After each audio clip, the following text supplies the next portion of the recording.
Today, we are going to look at the last footage of people eaten alive by dangerous animals, from a zookeeper who ignored clear warning signs of a lion who wanted to attack, to a tiger that striked in the mangroves of the Sundarbans. Let's dive straight in. It was April 12th, 2016, in Dallas, Texas. The morning was cool and overcast, the zoo grounds still quiet before the flow of visitors. The routine of animal care unfolded as it had countless times before, with keepers moving between enclosures in practiced rhythm. But within the lion habitat, a small lapse in procedure would turn a familiar task into tragedy. Eva Goggins was 62, a senior zookeeper who had spent over 3 decades at the Dallas Zoo. She was widely respected among colleagues for her steady presence, a woman who rarely lost her composure even under pressure. Eva had begun working at the zoo in her 20s, rising to a trusted position where she trained younger keepers.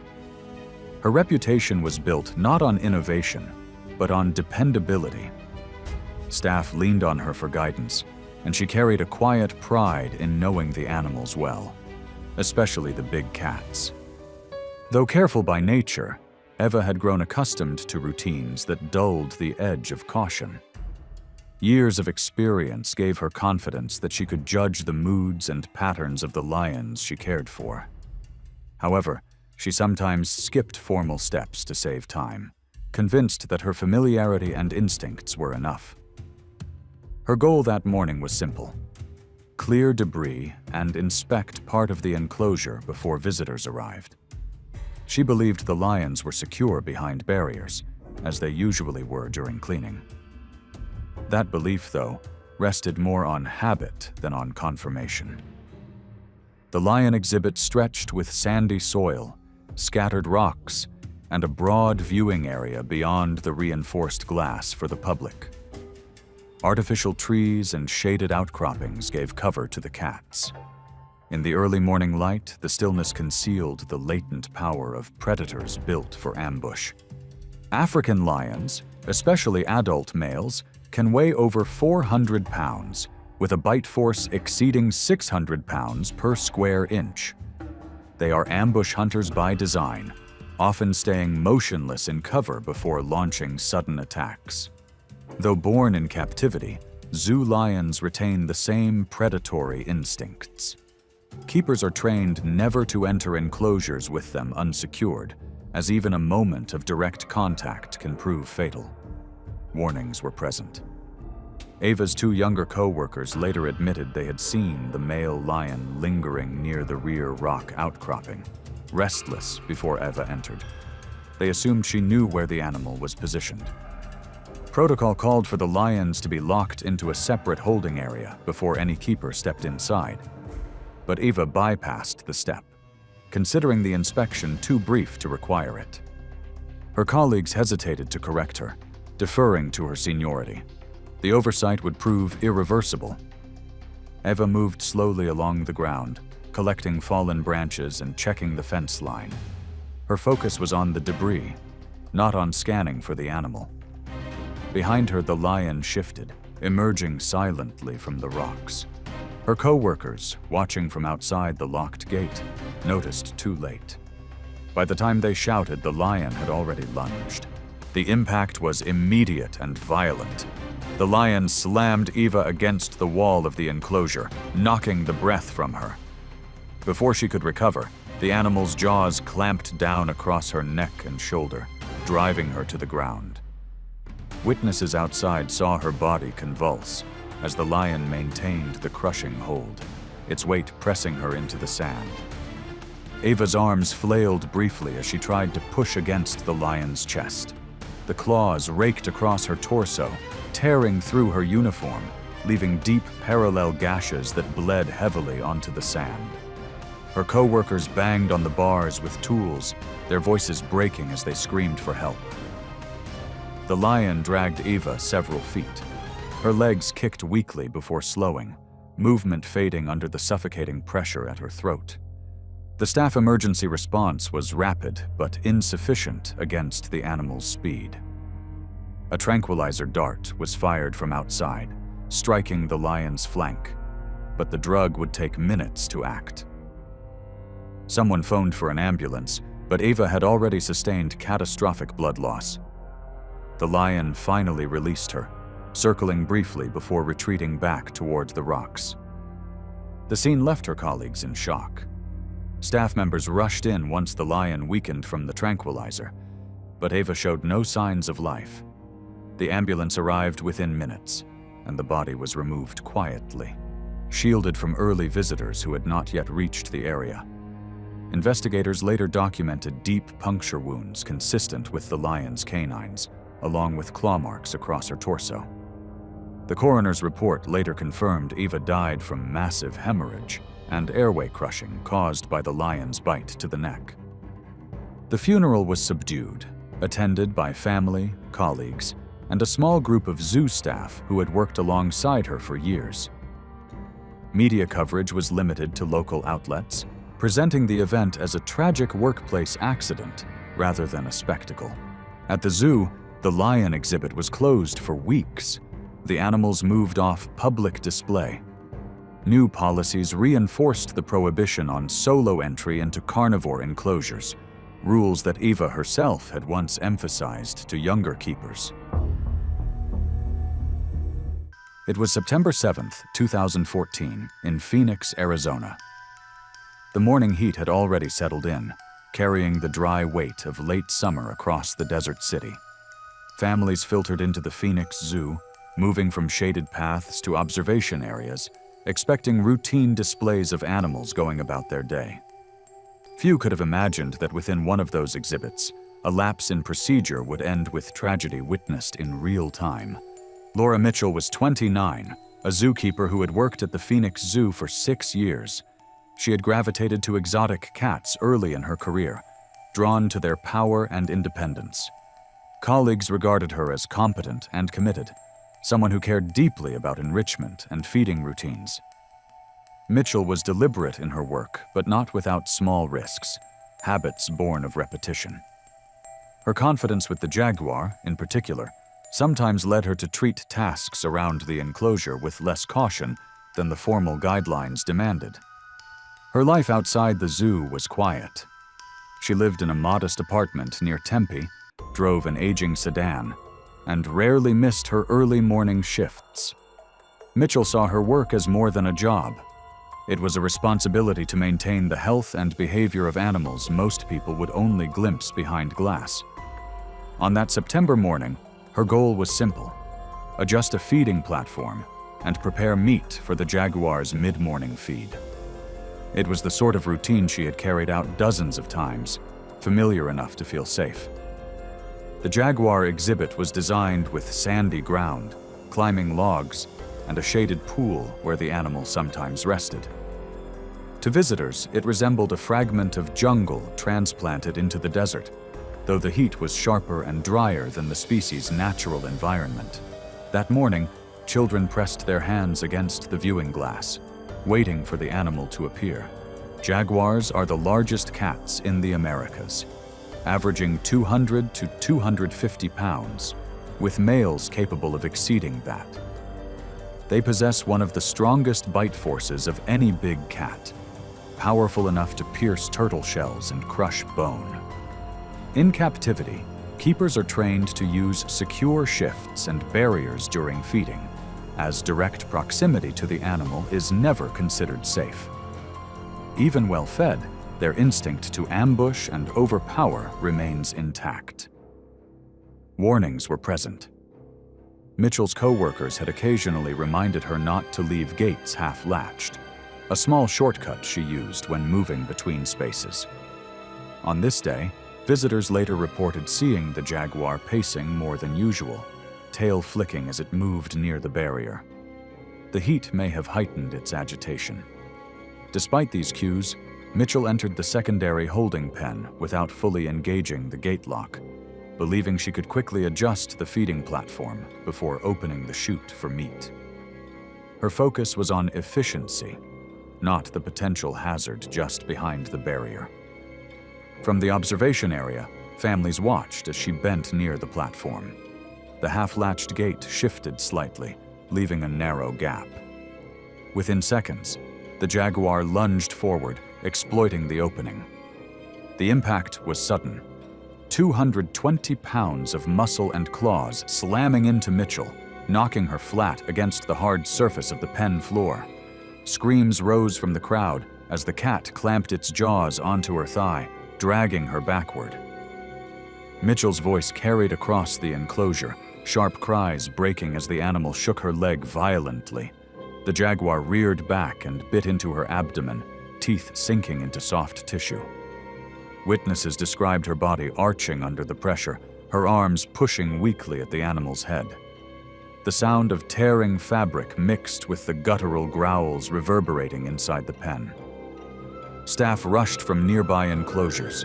One keeper sprayed a fire extinguisher through the barrier, the hiss of gas clouding the air. The jaguar resisted, dragging Mitchell several feet. Her movements slowed as the animal's claws raked her midsection, opening deep gashes. The crowd outside wailed, parents pulling their children back from the glass, some covering their faces. A high-pressure hose was brought in, water blasting against the cat's body. The force startled it enough to release her, retreating briefly toward the corner. Mitchell lay motionless. Keepers rushed in to drag her clear of the enclosure, lifting her onto a stretcher, while one of them called 911. By the time paramedics arrived, she showed no signs of responsiveness. The wounds to her abdomen and thigh had caused massive blood loss. Despite emergency attempts, she was pronounced dead on sight. The autopsy later documented multiple deep lacerations, a severed femoral artery, and extensive abdominal trauma consistent with a large animal attack. Cause of death was listed as exsanguination due to jaguar-inflicted injuries. Her funeral was private, attended mostly by family and co-workers. Among zoo staff, the loss was described as preventable, a result of small shortcuts that became habit over time. The Phoenix Zoo was fined for safety lapses, and reinforced standards were put in place requiring double checks on barriers for all big cat enclosures. The jaguar exhibit reopened weeks later, unchanged in appearance. It was April 19, 2015, in Rotterdam, the Netherlands. The spring air was mild, carrying a faint chill beneath the overcast sky. Families filled the paths of Diergaarde Blijdorp, the Rotterdam Zoo, wandering between aviaries and primate houses. And inside one enclosure, a mechanical failure and a single miscalculation would turn a usual routine into a violent incident. Martin de Vries was 42 and a senior keeper who had worked with the zoo's gorillas for more than 15 years. Known among colleagues as steady and disciplined, he had built a reputation for his calmness in handling unpredictable animals. De Vries had a methodical nature, priding himself on routine and consistency. He was not reckless, but was deeply accustomed to the rhythms of the troop, especially the dominant male, a silverback named Bakari. His long career made him a point of reference for younger staff, who often relied on him to model safe practices. His life revolved around the zoo. Unmarried, with a small apartment not far from the city center, he was the type to spend extra hours in the primate house, even after shifts ended. Co-workers said he seemed most at ease among the gorillas. That Sunday, his role was to conduct a cleaning inside the habitat, removing debris before the animals were cycled back in. For him, the task was routine. The assumption was simple. Bakari had been shifted into a secure holding pen, leaving the main enclosure empty. The decision to step inside alone was consistent with years of experience and trust in established systems. The gorilla enclosure at Rotterdam Zoo was built with rockwork, climbing structures, and grassy slopes, framed by high viewing windows where visitors gathered. Beneath its naturalistic design lay reinforced concrete, steel gates, and locking mechanisms meant to guarantee separation between humans and animals. Gorillas, though primarily herbivores, are powerful primates capable of sudden, overwhelming violence. Adult silverbacks can exceed 400 pounds, with arms nearly twice as strong as the average humans. Their bite force rivals that of large predators, and their chest-beating displays are not empty shows, but signals of dominance that can precede forceful attacks. In captivity, keepers are trained never to share direct space with them. The barrier systems, if properly engaged, are the safeguard. That morning, however, the safeguard failed. De Vries entered after signaling to a co-worker that Bakari had been locked into the holding pen. Unknown to him, a latch had malfunctioned, allowing the silverback to push back into the main enclosure. Visitors later recalled seeing the gorilla pacing along the rock wall, its broad shoulders moving with tension. De Vries, focused on clearing debris near the viewing glass, gave no sign of noticing. From the gallery, families with children watched, pointing out the keeper inside. Seconds later, Bakari emerged from behind a rock outcropping. The charge was immediate, a blur of dark muscle across the enclosure. Witnesses said the impact sounded like a heavy object slamming against wood. The gorilla struck De Vries square in the chest, both arms driving him backward into the concrete barrier. He crumpled to the ground, gasping as the air left his lungs. Bakari did not pause. He seized the keeper by the arm, lifting him as though weightless, and hurled him several feet across the floor. The sound of bone and flesh meeting concrete echoed in the enclosed space.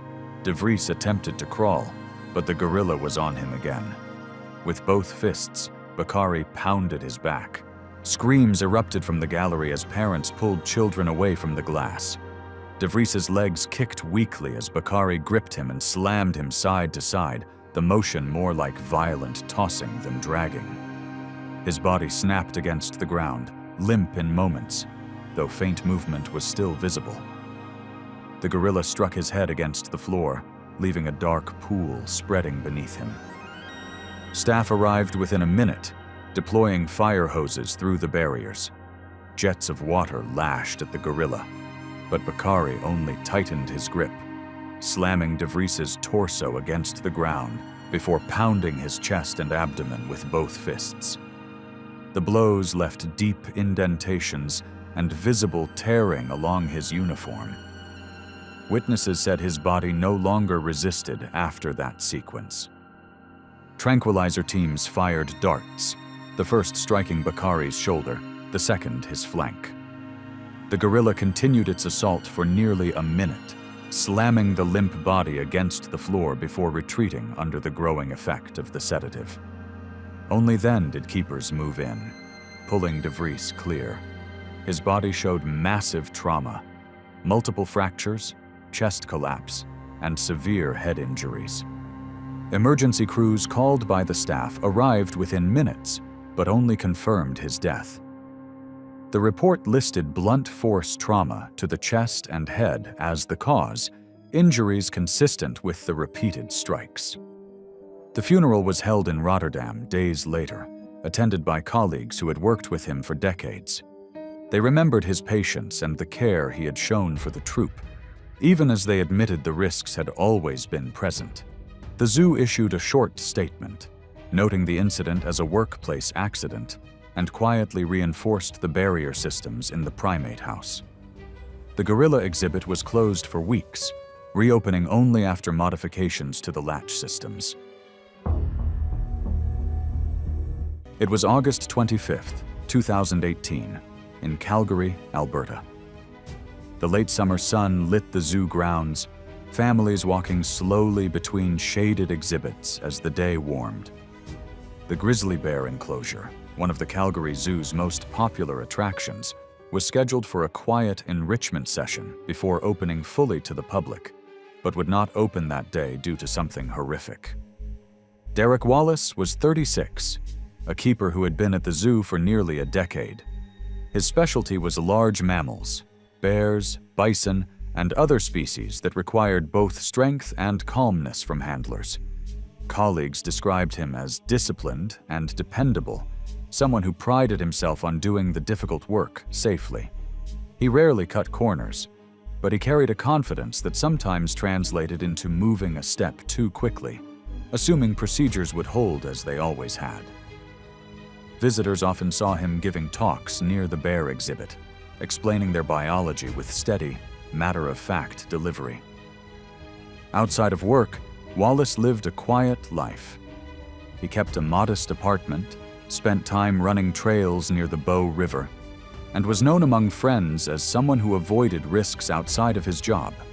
His dedication to the animals was his main drive. That morning, his goal was straightforward: prepare the outdoor yard with enrichment objects, logs, toys, and food scents, so the bears could be released later to stimulate natural foraging behavior. The task was routine, one he had performed countless times. His decision to step inside, believing both bears were secured, was not reckless in his eyes, only another repetition of standard work. The grizzly enclosure sat on the eastern side of the zoo, a broad yard of dirt, grass, and scattered boulders, with a stream flowing through the middle. The air carried the faint smell of hay and damp soil.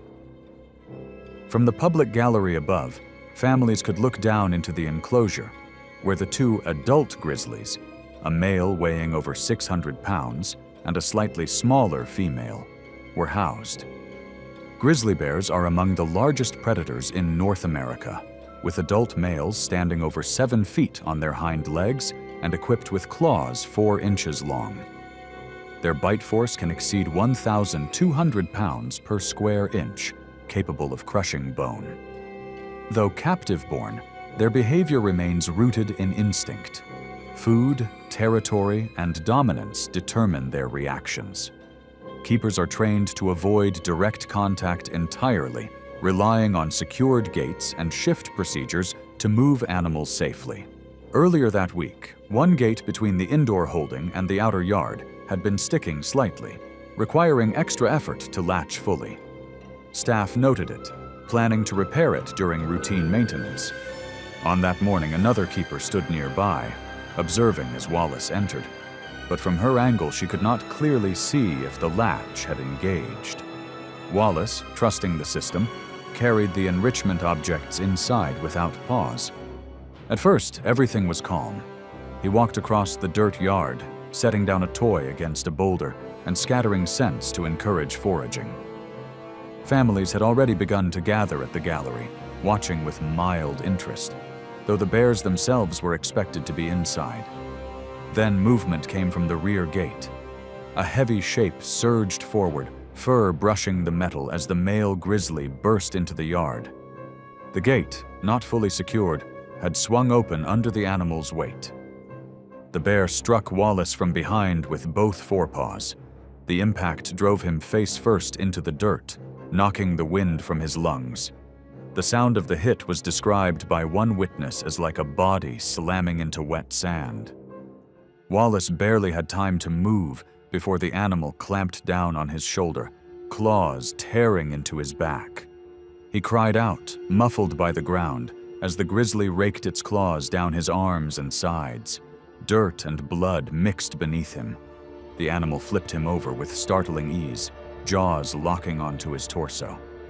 Visitors on the gallery screamed, some pulling children away, others frozen in place as the bear shook him violently. Keepers rushed to distract the animal, throwing food and banging metal, while others deployed high-pressure hoses through the barriers. The grizzly remained locked on. Wallace's body jerked with each bite, his legs twitching briefly before going still. The bear pressed its weight down, claws sinking into his abdomen. The struggle lasted under 2 minutes, though to those watching it stretched unbearably long. Staff finally managed to draw the bear back toward the holding area with food, slamming the gate shut once it crossed. They immediately called for paramedics. Wallace lay motionless, his uniform shredded, arms bent unnaturally. Medics entered within moments, but the damage was irreparable. He had suffered catastrophic trauma, deep lacerations across his torso, broken ribs, and severe blood loss. he was pronounced dead at the scene.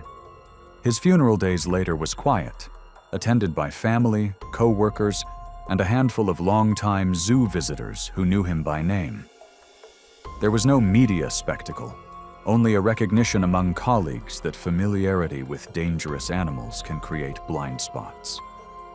Canadian authorities required the zoo to suspend bear demonstrations and revise handling procedures. The pair of grizzlies were kept out of public view for months, their yard reinforced and gate systems inspected thoroughly. But even as this handler's misstep became an example of deadly consequences, far away in India, another zookeeper handler would turn his back during a demonstration, never sensing the agitated predator preparing to pounce. It was November 2nd, 2013, in Kolkata, India. The morning was warm and damp, the kind of late autumn day when the air still carried the weight of summer. Families filled the Alipore zoological gardens, children tugging at their parents' hands toward the tiger enclosures. On the schedule was a public feeding demonstration, a routine event meant to show the animal's strength from a controlled distance. What unfolded instead left a permanent scar on both staff and visitors. Rakesh Banerjee was 41, a veteran keeper with more than a decade of experience at the zoo. He was known for his steady manner and his ability to keep demonstrations calm before large crowds.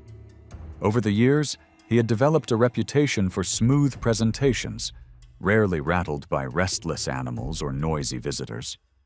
Colleagues described him as dependable, someone who took pride in showing the zoo as a safe place for families.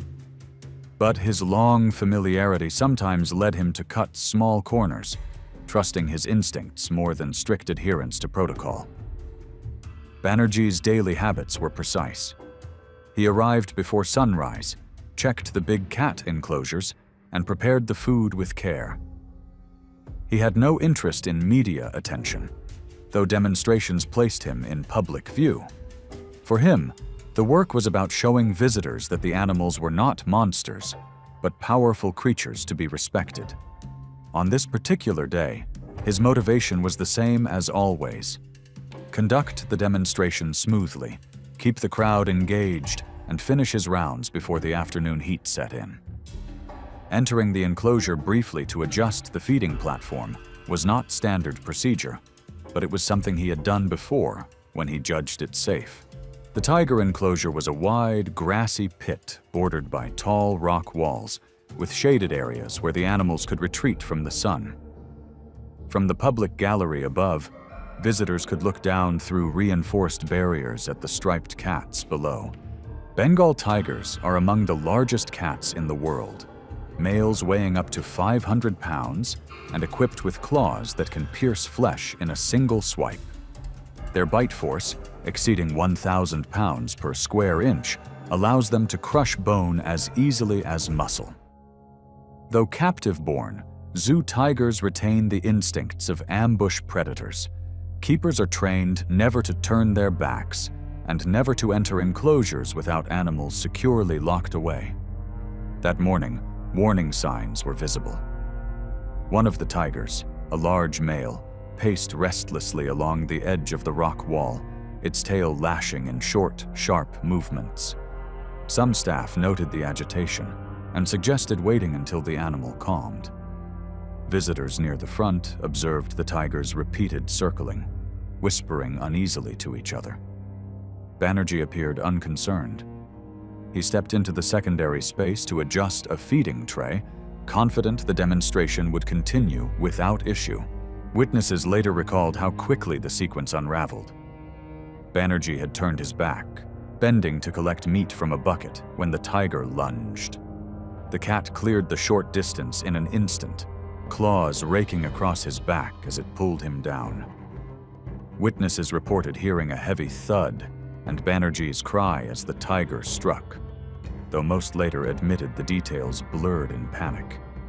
The tiger clamped its jaws into his neck and chest, shaking him with violent force.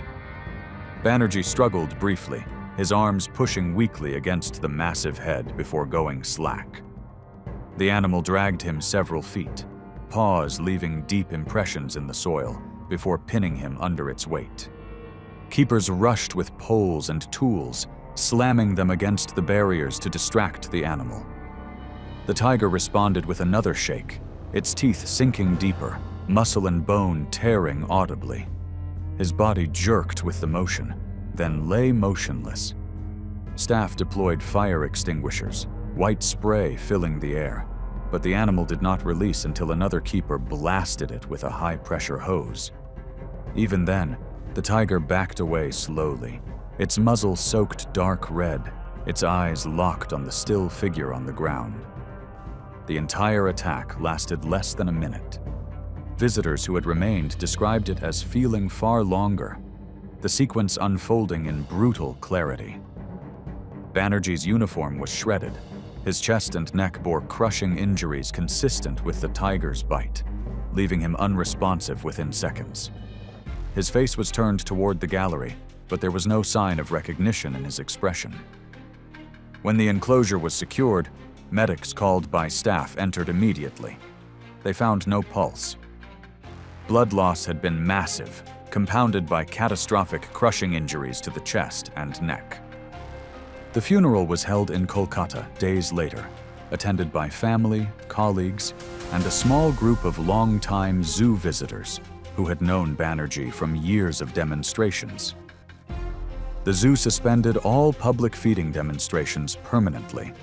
The tigers were moved to reinforced enclosures, their access restricted during any keeper presence. Authorities classified the case as a workplace accident and ordered an internal review, but no criminal charges were filed. It was March 15, 2015, when tragedy struck at Crocosaurus Cove, one of Darwin's premier wildlife attractions. The facility, home to over 30 massive saltwater crocodiles, sits in the heart of Australia's Northern Territory, where these apex predators have ruled the waterways for millions of years. The morning sun cast long shadows across the main display lagoon, a concrete habitat designed to house the park's most impressive specimens. The humid tropical air carried the distinctive scent of the wetlands, while tourists began gathering for the day's first feeding demonstration. Noah Whitfield, a 40-year-old maintenance supervisor, had worked at Crocosaurus Cove for 5 years. Known for his efficiency and shortcuts, the divorced father of 2 was eager to finish his weekly cleaning duties early to attend his son's afternoon baseball game. His colleague Miguel Santos had offered assistance that morning, but Noah dismissed the help, confident he could handle the routine walkway maintenance alone. Park Safety Inspector Janet Morrison had repeatedly flagged the deteriorating wooden railings for replacement, creating ongoing tension with Noah, who viewed her concerns as excessive caution. The elevated walkway system, positioned 12 feet above the crocodile habitat, required regular pressure washing to remove algae and debris that accumulated from the tropical climate. Noah's supervisor had recently praised his work ethic, unaware that his employees' rush to complete tasks was compromising safety protocols. Saltwater crocodiles are the world's largest living reptiles, with adult males typically reaching lengths of 14 to 17 feet and weighing between 880 to 1,100 pounds, though exceptional specimens can approach 18 feet. These prehistoric predators possess the strongest bite force of any animal on Earth, capable of exerting pressure exceeding 3,700 pounds per square inch. Their hunting strategy relies on explosive ambush attacks, remaining motionless for hours before striking with lightning speed. In captive environments, feeding schedules create heightened states of anticipation and aggression among the population. The crocodiles at Crocosaurus Cove had been conditioned to associate human activity with feeding time, making them particularly responsive to disturbances. As Noah positioned his pressure washer near the compromised railing, the high-pressure water stream created vibrations that stressed the already weakened support posts. The wooden barrier suddenly splintered with a sharp crack, sending Noah tumbling backward through the air, He plummeted 12 feet into the murky water below, crashing directly into the center of the display pond with a tremendous splash. The impact momentarily stunned him, but he quickly surfaced, gasping and disoriented among 32 saltwater crocodiles that had been anticipating their morning feeding.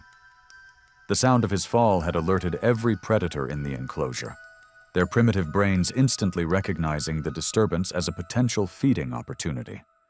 The crocodiles interpreted Noah's thrashing movements as prey behavior. Titan, the dominant 16-foot male, struck first with devastating force.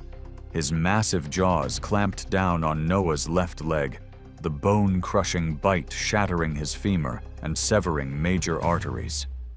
The death roll began immediately, spinning Noah's body violently underwater as blood clouded the murky water. A second crocodile seized his right arm, its powerful jaws crushing bones and tearing through muscle tissue. A third predator grabbed his torso, puncturing his ribcage and collapsing his lung.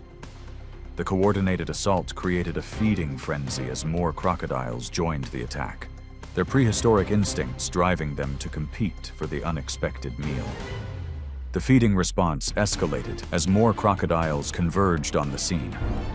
Noah's screams were cut short as he was repeatedly dragged beneath the surface, the coordinated assault dismembering his body through multiple death rolls. His spine snapped under the tremendous rotational forces, while massive blood loss from severed limbs caused rapid cardiovascular collapse. The churning water turned crimson as the prehistoric predators continued their relentless attack. Within 3 minutes, Noah had succumbed to massive trauma, blood loss, and drowning. Park security arrived to find only fragments of clothing and blood visible on the water's surface. The facility's security cameras had captured the entire incident in horrifying detail, documenting Noah's final moments as he was overwhelmed by the very predators he had worked around for years. An immediate investigation was launched by Northern Territory Workplace Safety Authorities, focusing on the facility's maintenance protocols and safety equipment failures. The park was temporarily closed to visitors while investigators examined the scene. Noah's family expressed devastation at the loss, describing him as a dedicated father who had simply been trying to provide for his children. The incident prompted renewed scrutiny of wildlife facility safety standards across Australia, with calls for mandatory safety harnesses and improved barrier maintenance protocols. The tragedy served as a stark reminder of the inherent dangers faced by those working in close proximity to apex predators. While Noah Whitfield met his fate in the controlled environment of a wildlife park, other encounters with these apex predators occur in their natural domain. In the remote wilderness of Kakadu National Park, where ancient waterways harbor some of Australia's largest saltwater crocodiles, a different kind of tragedy would soon unfold, involving a man whose illegal activities would lead him into the territory of an 18-foot territorial male known as Magnus. Noah Whitfield's story showed how deadly crocodiles become when barriers fail. For Spencer Vaughn, it wasn't maintenance, but illegal profit that led him into Magnus's territory. It was August 7, 2016, when the remote wetlands of Kakadu National Park became the scene of a deadly encounter.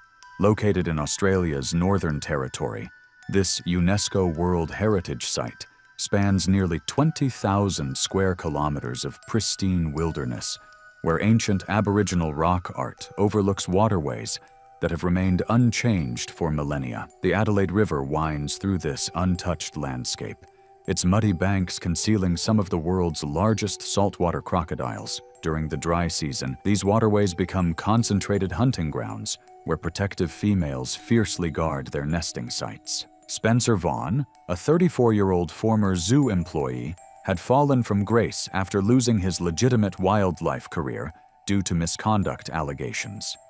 Desperate for money and familiar with reptile behavior, he had turned to the lucrative black market trade in exotic animal products. Crocodile eggs commanded premium prices from private collectors and illegal breeding operations, making them an irresistible target for someone with Spencer's knowledge and financial desperation. His reluctant business partner, Tommy Nakamura, had warned against the Kakadu expedition, knowing the area's reputation for massive protective female crocodiles. Elder Mary Tungara, a local Aboriginal ranger, had recently noticed suspicious vehicle tracks near sacred nesting sites.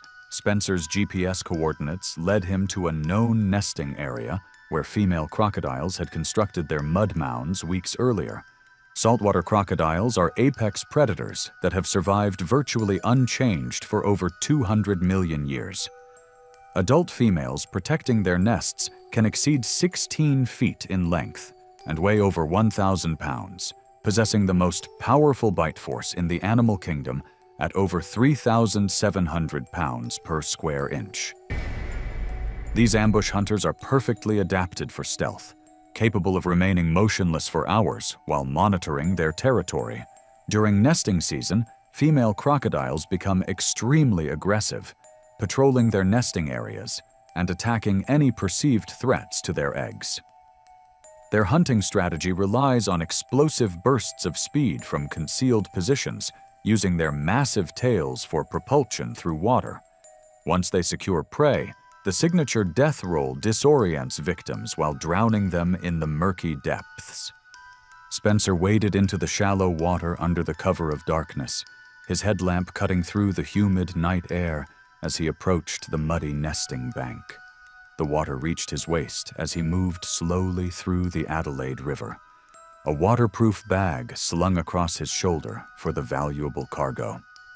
Unknown to the poacher, he had entered the territory of Magna, a 16-foot female saltwater crocodile that had been guarding her nest for weeks.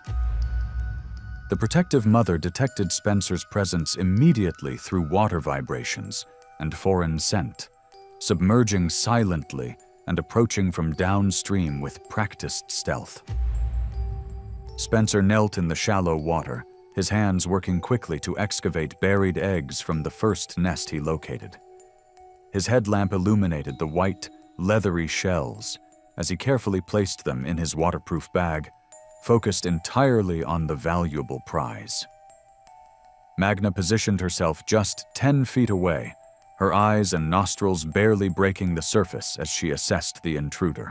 As Spencer reached for another clutch of eggs, the maternal guardian exploded from the water with tremendous force.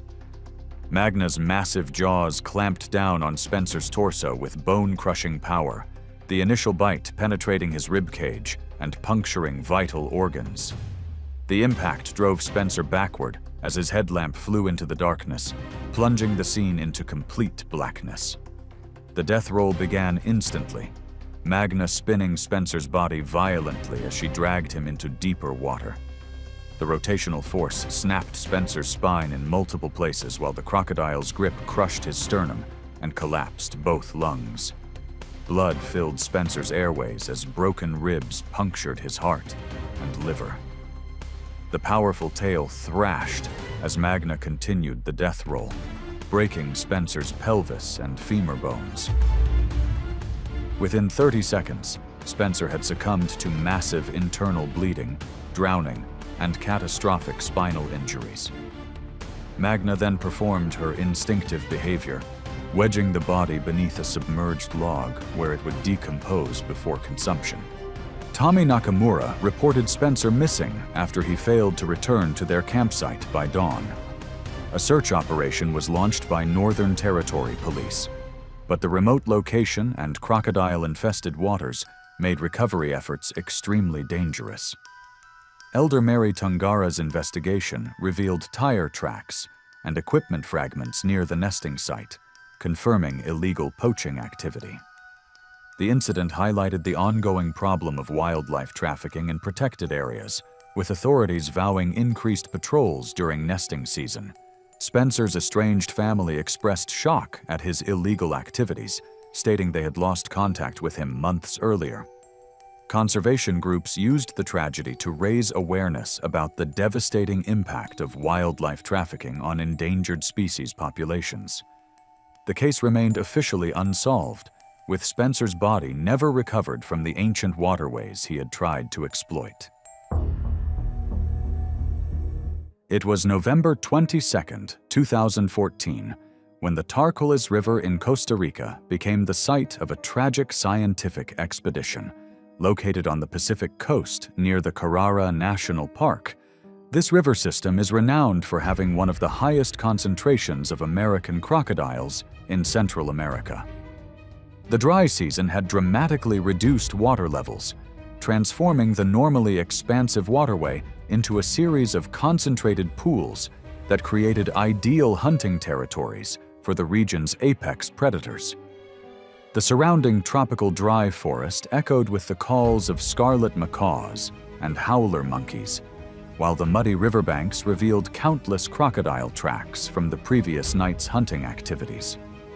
Miranda Keegan, a 29-year-old marine biologist from the University of Costa Rica, had dedicated her doctoral research to understanding American crocodile behavior patterns during drought conditions. Known for her fearless approach to fieldwork, she had been documenting territorial responses and feeding behaviors for 6 months. Her mentor, Dr. Carlos Mendoza, had repeatedly warned her about working alone near the water during peak territorial periods, but Miranda's passion for her research often overrode safety protocols.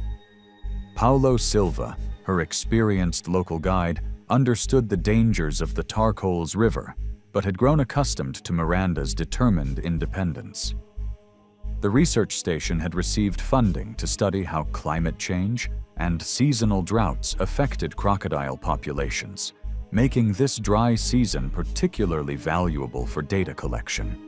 American crocodiles are formidable predators, with typical large males reaching lengths of 11 to 15 feet and weighing over 1,000 pounds. Unlike their more aggressive alligator cousins, these crocodiles are typically more reclusive, but territorial males become extremely dangerous when defending prime hunting grounds. Their powerful jaws can exert bite forces exceeding 3,000 pounds per square inch, while their muscular tails serve as both propulsion systems and devastating weapons. During drought conditions, concentrated prey populations create highly valuable territories that males will defend aggressively against any perceived threats.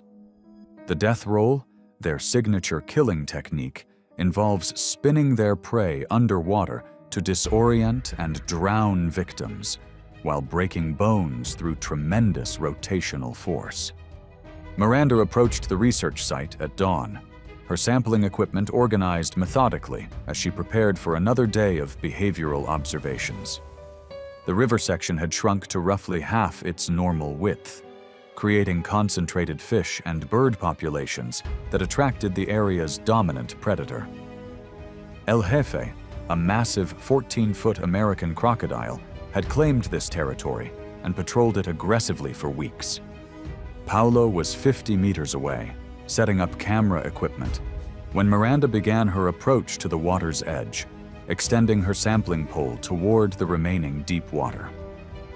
As Miranda leaned forward to collect her water sample, the saturated mud beneath her knees suddenly gave way. She slid down the steep bank, her equipment scattering as she splashed into the shallow water just 15 feet from the concealed predator. El Jefe had been monitoring the area from a submerged position, his body perfectly camouflaged among floating debris and vegetation. The sudden intrusion triggered an immediate territorial response from the massive crocodile. El Jefe lunged forward with explosive speed, his powerful jaws clamping down on Miranda's left thigh with bone-crushing force. The initial bite severed her femoral artery and shattered her femur bone, sending blood streaming into the muddy water. Her scream alerted Paulo, who immediately began running toward the riverbank.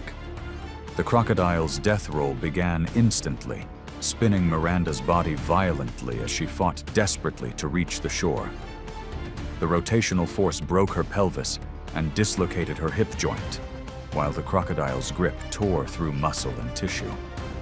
The churning water turned crimson as El Jefe maintained his hold. performing another death roll that snapped Miranda's lower spine and caused massive internal bleeding.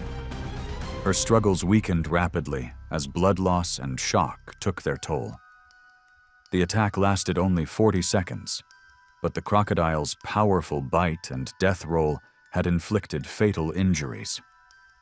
Paulo reached the shore and threw rocks at El Jefe, but the territorial predator maintained his grip until Miranda stopped moving, her body held firmly in his jaws as she drowned in the bloodied water.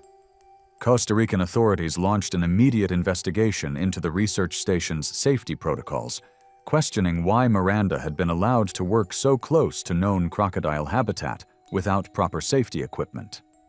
The University of Costa Rica suspended all fieldwork pending a comprehensive review of research procedures.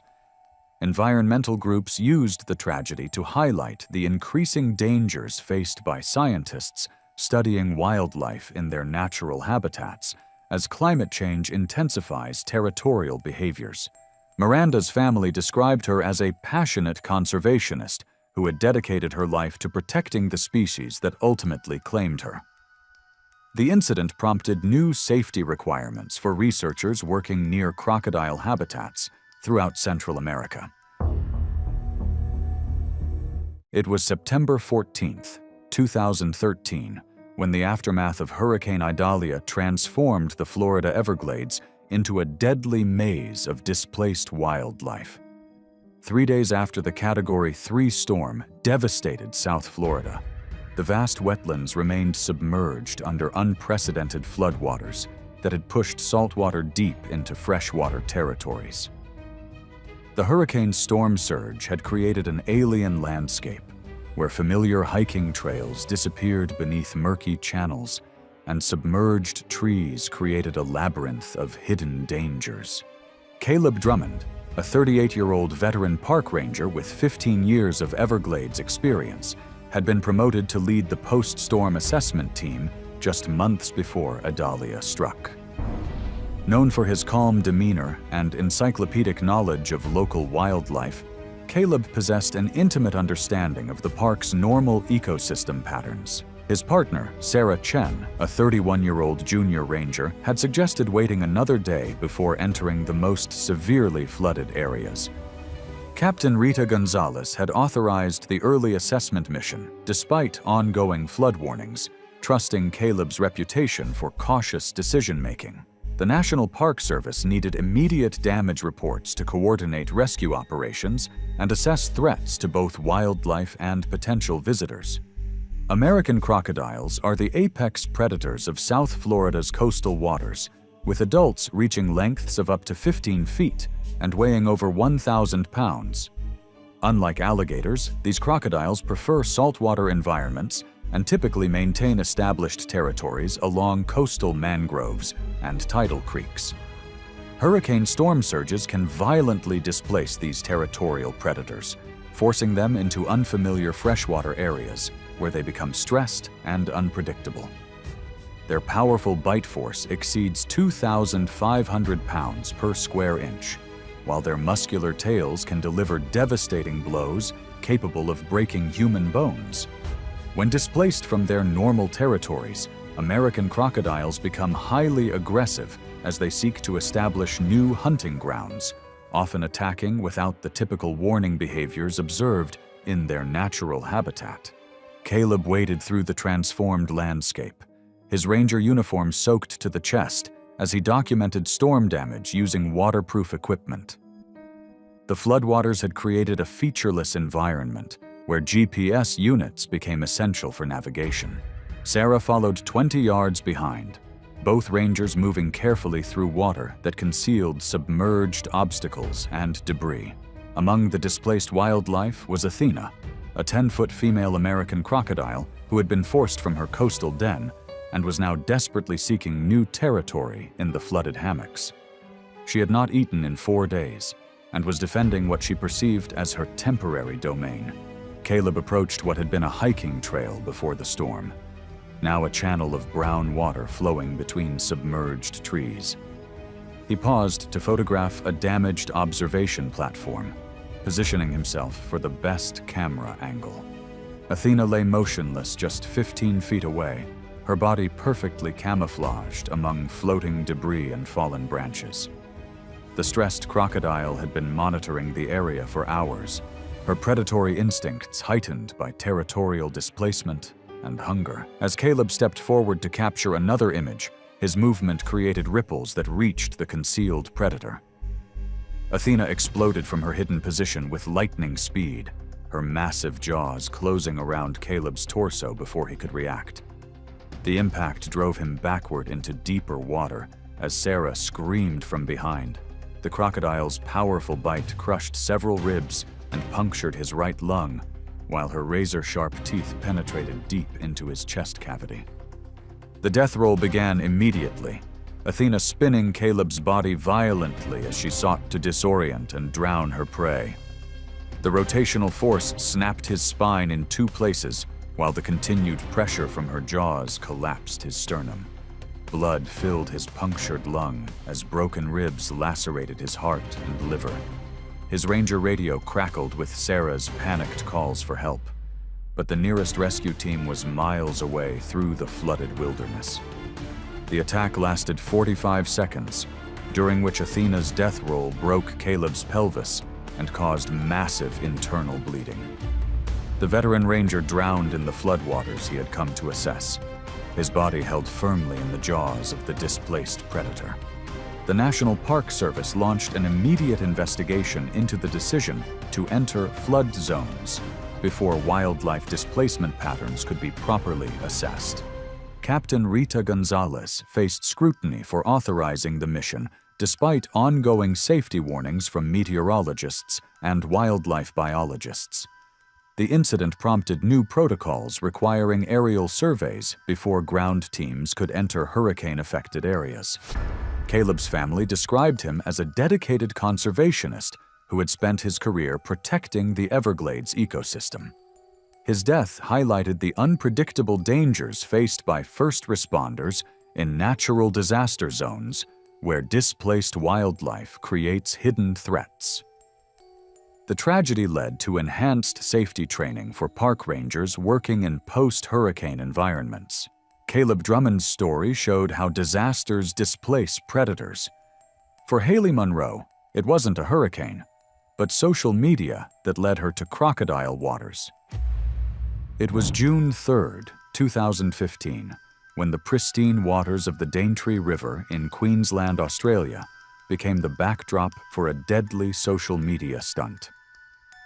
The ancient waterway flows through one of the world's oldest rainforests, where 130-million-year-old vegetation creates a cathedral of green that stretches to the water's edge. This UNESCO World Heritage Site harbors some of Australia's most dangerous wildlife, including the highest concentration of saltwater crocodiles on the continent. Warning signs in multiple languages line the riverbanks, alerting visitors to the extreme danger posed by these apex predators. Haley Monroe, a 26-year-old travel influencer with 2,000 followers, had built her brand on taking risks for dramatic content that surpassed her competitors' safer travel posts. Known for ignoring safety warnings in pursuit of the perfect shot, she had dismissed repeated warnings from local guides about the Daintree's crocodile population. Her boyfriend, Jake Morrison, a 24-year-old camera operator with limited wildlife experience, was more focused on capturing engaging footage than ensuring their safety. Bill Kowalski, an experienced local tour guide, had refused their request for access to restricted areas, forcing them to venture out independently. The couple had researched the most dangerous locations along the river, specifically seeking areas with prominent warning signs that would add authenticity to their extreme adventure content. Saltwater crocodiles are the world's largest living reptiles and most successful apex predators, with adult males reaching lengths of over 20 feet and weighing more than a ton. These ancient hunters possess the strongest bite force of any animal on Earth, capable of exerting pressure exceeding 3,700 pounds per square inch. Their hunting strategy relies on perfect camouflage and explosive ambush attacks, remaining motionless for hours while monitoring their territory from submerged positions. The Daintree River system supports some of the largest saltwater crocodiles in Australia, with territorial males claiming stretches of river that they defend aggressively against any intrusion. Haley positioned herself on the wet rocks at the water's edge, her bright pink outfit creating a stark contrast against the dark water as Jake adjusted camera angles from the bank. The area was marked with multiple warning signs that she deliberately included in her shots, speaking animatedly about the untamed beauty of the Australian wilderness. Bill Kowalski watched helplessly from his tour boat. The stretch of river was known territory for Goliath, a 17-foot saltwater crocodile that had claimed this section for over 2 decades. The massive predator lay submerged near the opposite bank, only his eyes and nostrils visible above the surface as he monitored the unusual activity. As Haley gestured dramatically toward the river while delivering her scripted commentary, her designer sandals lost grip on the algae-covered rocks. She fell backward into the shallow water with a loud splash, landing just 10 feet from Goliath's concealed position. The sudden disturbance triggered an immediate predatory response from the territorial crocodile. Goliath exploded from the water with devastating speed, his massive jaws clamping down on Haley's torso with bone-crushing force. The initial bite crushed her ribcage and punctured both lungs, while his razor-sharp teeth penetrated deep into her chest cavity. Jake continued filming in shock as the attack unfolded before his camera. The death roll began instantly, Goliath spinning Haley's body violently as he dragged her into deeper water. The rotational force snapped her spine in multiple places, while the continued pressure from his jaws collapsed her sternum and shattered her shoulder blades. Blood streamed from massive lacerations as broken ribs punctured her heart and liver. The churning water turned crimson as Goliath maintained his grip, performing another death roll that broke her pelvis and femur bones. Haley's struggles ceased within 30 seconds as massive blood loss and drowning combined to end her life. The ancient predator held her motionless body in his powerful jaws, asserting dominance over his territory. Queensland authorities launched an investigation into how the influencers had accessed the restricted area, reviewing security measures at dangerous wildlife locations. The incident sparked debate about social media platforms' responsibility for content that encourages dangerous behavior in pursuit of viral fame. Tourism officials expressed concern about copycat incidents as Haley's final video gained millions of views posthumously. Haley's family criticized social media culture for pressuring content creators to take increasingly dangerous risks for engagement. The tragedy prompted calls for stricter enforcement of wildlife protection zones and enhanced penalties for unauthorized access to dangerous areas. Haley Monroe's story showed how social media fame can lead to deadly encounters with apex predators. It was July 19, 2015, and the Texas heat was brutal even as evening approached, with temperatures still hovering near 100 degrees across the sprawling ranch outside Houston. The Martinez family's 500-acre property stretched endlessly under the blazing sun, dotted with oil derricks that had made them wealthy beyond imagination. Behind the main house, a series of custom-built enclosures housed an exotic menagerie that would make most zoos envious. Ashley Martinez was 22 and had never been told no in her entire life. The daughter of oil baron Roberto Martinez, she'd grown up with every privilege money could buy: private schools, European vacations, and the unshakable belief that wealth could solve any problem. 3 years earlier, she'd convinced her father to purchase Raja, a Bengal tiger cub, after seeing one at a private exotic animal auction in Dallas. Ashley had bottle-fed Raja from 6 weeks old, spending countless hours playing with him as he grew from a playful cub into a magnificent 400-pound predator.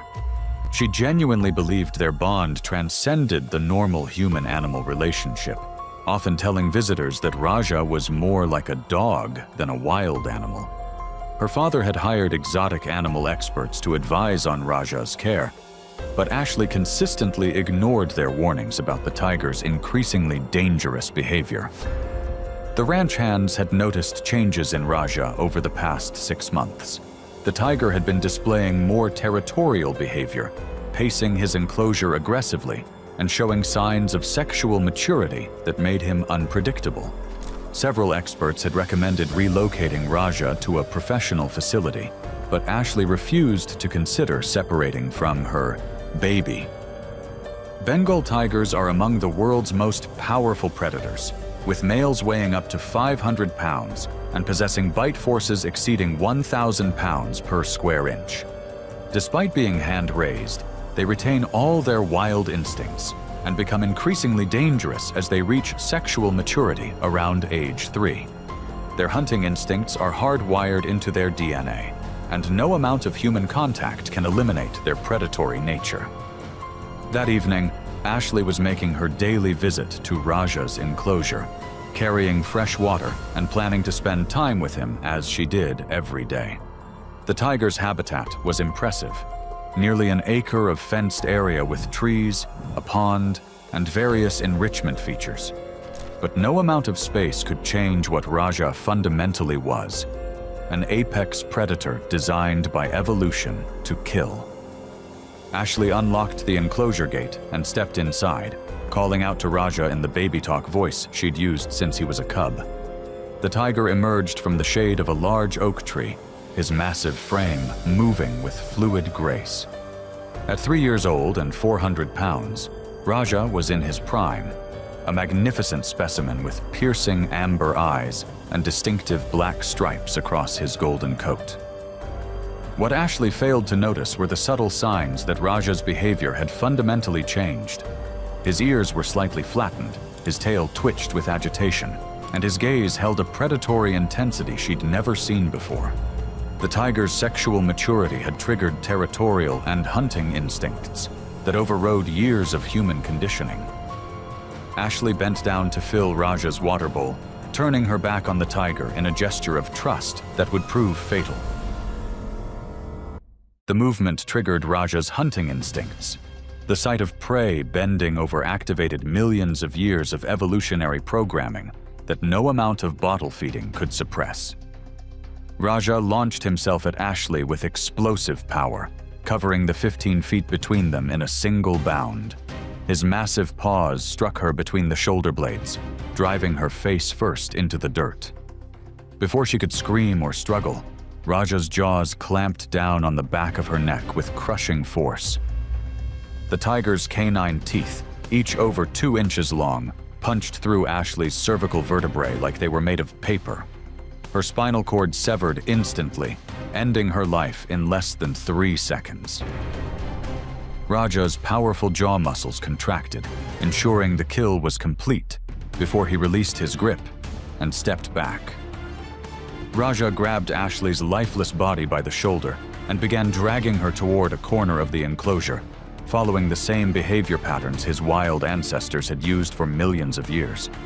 He positioned the body in a secluded spot and began the territorial guarding behavior typical of big cats protecting their kill. Ashley's absence wasn't noticed until she failed to appear for dinner 3 hours later. Roberto Martinez went looking for his daughter, following the path to Raja's enclosure that she walked every evening. What he found would haunt him for the rest of his life. Raja was lying beside Ashley's body in the corner of the enclosure, occasionally licking at the wounds while maintaining the alert posture of a predator guarding his prey. The tiger showed no recognition of Roberto's presence, treating him as a potential threat to his kill. Local authorities arrived within an hour, but there was nothing they could do for Ashley. Sheriff's deputies were forced to shoot Raja when the tiger refused to leave Ashley's body, showing aggressive behavior toward anyone who approached. The investigation revealed that Ashley had been warned repeatedly about Raja's changing behavior, but had dismissed expert advice as unnecessary caution. The Martinez family faced no criminal charges, as Texas law allowed private ownership of exotic animals with proper permits. Ashley's funeral was attended by hundreds of friends and family members who remembered her vibrant personality and love of animals. Roberto Martinez donated millions to wildlife conservation organizations, hoping his daughter's death might prevent others from making the same fatal mistake. It was March 8, 2016, and the Miami evening was warm and humid, with the scent of jasmine and chlorine hanging heavy in the air around Carlos Mendez's Coral Gables mansion. The sprawling property featured a main house, guest quarters, and an elaborate backyard compound that housed his illegal collection of exotic animals. Hidden from neighbors by high walls and dense vegetation, the compound contained several custom-built pools where Carlos kept his prized alligators. Carlos Mendez was 34 and had built his fortune through a combination of legitimate business ventures and activities that existed in legal gray areas. His import-export company provided cover for various schemes, and his wealth allowed him to indulge in expensive hobbies that most people could never afford. His passion was collecting dangerous animals, particularly alligators, which he kept in violation of numerous local and federal laws. For 5 years, Carlos had been hand-feeding his alligators, taking pride in his ability to work with these prehistoric predators without formal training. He'd gradually acquired larger and more dangerous animals, including Diablo, an 8-foot male American alligator that weighed nearly 300 pounds. Carlos genuinely believed his experience made him an expert handler, despite having no scientific understanding of reptile behavior. That evening, Carlos was entertaining Maria, a woman he'd been dating for several weeks. He'd been drinking heavily throughout dinner, and his judgment was impaired by both alcohol and his desire to impress her with his fearless handling of dangerous animals. American alligators are apex predators that have remained virtually unchanged for millions of years. They can grow up to 14 feet long and weigh over 1,000 pounds, with bite forces exceeding 3,000 pounds per square inch, among the strongest of any living animal. Alligators are ambush predators with lightning-fast reflexes, capable of launching themselves from the water with explosive force. Diablo was Carlos's prize specimen, captured from the Everglades as a juvenile and raised in captivity for 8 years. Despite years of regular feeding, the alligator retained all his wild instincts and had never developed any tolerance for human presence. The 300-pound predator spent most of his time motionless in his custom pool, but his prehistoric brain was constantly alert for feeding opportunities. Carlos led Maria to Diablo's enclosure, a concrete pool surrounded by decorative landscaping. The alligator floated motionlessly in the center of the pool, only his eyes and nostrils visible above the dark water. Against his usual protocol and influenced by alcohol, Carlos decided to hand-feed Diablo instead of using the long feeding pole he normally employed. He wanted to show Maria how fearless he was, how completely he'd mastered these dangerous animals. Carlos knelt at the edge of the pool, holding a whole chicken just above the water's surface. Diablo's prehistoric eyes tracked the movement, his brain calculating distance and timing with predatory precision. The alligator began moving toward the food with slow, deliberate strokes of his powerful tail. Diablo positioned himself directly below the offered chicken, his massive jaws just inches from Carlos's outstretched hand. The alligator's feeding response was triggered by the proximity of the meat, and millions of years of evolution took over. Diablo launched himself from the water with explosive force, his jaws opening wide to reveal rows of conical teeth. But instead of grabbing just the chicken, Diablo's massive jaws clamped down on Carlos's entire forearm. The alligator's bite force crushed bone and severed arteries instantly, while his momentum dragged Carlos into the pool. Maria's screams echoed across the compound as Carlos disappeared beneath the dark water. Diablo began the death roll that made his species so deadly, spinning his massive body in the water while maintaining his grip on Carlos's arm. The rotational force generated tremendous torque, tearing Carlos's arm from his body while the alligator's weight held him underwater.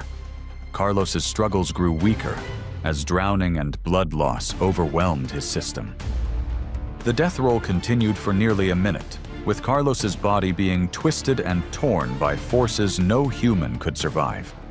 Diablo's prehistoric instincts were fully engaged, and he showed no intention of releasing his prey until the feeding process was complete. Maria had called 911, but by the time emergency responders arrived, only pieces of Carlos remained floating in the bloodied water. Diablo had retreated to the far end of the pool, showing no unusual aggression toward the rescue team. Carlos was pronounced dead at the scene, though little remained of his body after Diablo's assault. The investigation revealed his illegal exotic animal collection and led to criminal charges against several associates involved in the smuggling operation. Diablo was euthanized by wildlife officials, along with the other alligators in Carlos's collection. The incident sparked renewed efforts to crack down on illegal exotic animal ownership in South Florida. Carlos's funeral was a small affair, attended mainly by family members who had long worried about his dangerous hobbies. It was September 14, 2017, and storm clouds were gathering over the rural Oklahoma property where Dorothy and Earl Williams had spent their retirement years. The couple's modest ranch house sat on 40 acres of rolling hills and pasture, far from the nearest neighbors. Behind the house, a series of enclosures and buildings housed their most unusual family member, Buster, a 150-pound chimpanzee they'd raised from infancy for 15 years. Dorothy Williams was 68 and had never had children of her own. When she and Earl acquired Buster from a defunct research facility in 2002, she'd poured all her maternal instincts into raising the infant chimpanzee. She'd bottle-fed him, taught him sign language, and allowed him free run of their property. To Dorothy, Buster wasn't a wild animal. He was the child she'd never been able to have. Over the years, several incidents had suggested that Buster was becoming increasingly dangerous as he matured. He'd attacked a delivery driver, destroyed furniture during tantrums, and shown aggressive behavior toward strangers. But Dorothy refused to acknowledge these warning signs, insisting that Buster was just misunderstood and needed more love and attention. Earl had grown increasingly concerned about Buster's behavior, especially as the chimp entered full adulthood and displayed the territorial aggression typical of mature males. He'd suggested relocating Buster to a sanctuary, but Dorothy wouldn't hear of it. Chimpanzees are humanity's closest relatives, sharing 98% of our DNA. But that similarity makes them more dangerous, not less. Adult males can weigh up to 200 pounds and possess the strength of 5 grown men. They have long, powerful arms, opposable thumbs, and canine teeth designed for tearing flesh. Captive chimps often develop severe behavioral problems as they mature, becoming unpredictable and potentially lethal. That evening, a severe thunderstorm was approaching, with lightning flashing across the darkening sky and thunder rumbling in the distance. Buster had always been afraid of storms, and the approaching weather was making him increasingly agitated. He paced his enclosure restlessly, vocalizing his distress and showing signs of extreme anxiety. Dorothy watched Buster's distress from the house, her maternal instincts overriding Earl's warnings to stay away. She'd comforted Buster through storms before, and she couldn't bear to see him suffering alone. Despite Earl's protests, she decided to go to Buster's enclosure to calm him down. Dorothy unlocked Buster's enclosure and stepped inside, speaking in the soothing voice she'd used since he was an infant. But Buster was beyond comfort. The storm had triggered a panic response that made him view any intrusion into his territory as a threat. His 150-pound frame was tense with barely contained violence. As Dorothy approached with her arms outstretched in a gesture of comfort, Buster's fear transformed into explosive aggression. The chimpanzee launched himself at Dorothy with shocking speed, his powerful arms reaching out to grab her before she could react. Buster's first blow caught Dorothy across the face, his knuckles striking with enough force to shatter her cheekbone and knock her to the ground. Before she could scream or defend herself, the chimp was on top of her, his massive hands grabbing her arms and head with crushing strength. The chimpanzee's attack was methodical and brutal. He bit off 3 of Dorothy's fingers, his canine teeth shearing through bone and tendon with ease. His powerful hands beat her about the head and shoulders while his feet kicked at her torso, each blow delivered with the strength of 5 men. Dorothy's screams brought Earl running from the house, but when he tried to intervene, Buster turned on him as well. The chimp grabbed Earl's arm and threw him against the enclosure wall, breaking several ribs and dislocating his shoulder. Earl's injuries prevented him from helping his wife, as Buster continued his savage assault. Buster grabbed Dorothy's hair and slammed her head against the concrete floor repeatedly, causing massive skull fractures and brain trauma. The chimp's attack was driven by panic and territorial instincts that 15 years of human contact couldn't overcome. He showed no recognition of the woman who had raised him. The assault continued for several minutes before Buster finally retreated to a corner of the enclosure, his aggression spent but his agitation still evident. Dorothy lay motionless on the floor, her body broken and bloodied beyond recognition. Earl, despite his own injuries, managed to call 911 from his cell phone. Emergency responders faced a dangerous situation when they arrived. Buster was still agitated and showed aggressive behavior toward anyone who approached the enclosure. It took wildlife officials with tranquilizer equipment nearly an hour to sedate the chimp safely. Dorothy was pronounced dead at the scene, her injuries too severe for any medical intervention. She had suffered massive head trauma, multiple fractures, and severe blood loss from the bite wounds. Earl was rushed to the hospital with serious but non-life-threatening injuries. The investigation revealed that Dorothy had ignored numerous warnings about Buster's increasingly dangerous behavior. Oklahoma wildlife officials had been trying to remove the chimp for months, but Dorothy had used legal challenges to keep him on the property. Buster was euthanized the following day, despite protests from some animal rights groups. The decision was made based on public safety concerns and the severity of the attack. Dorothy's funeral was attended by neighbors and friends who remembered her kindness and dedication to animal welfare. Earl never fully recovered from his physical and emotional injuries, spending his remaining years in a nursing facility.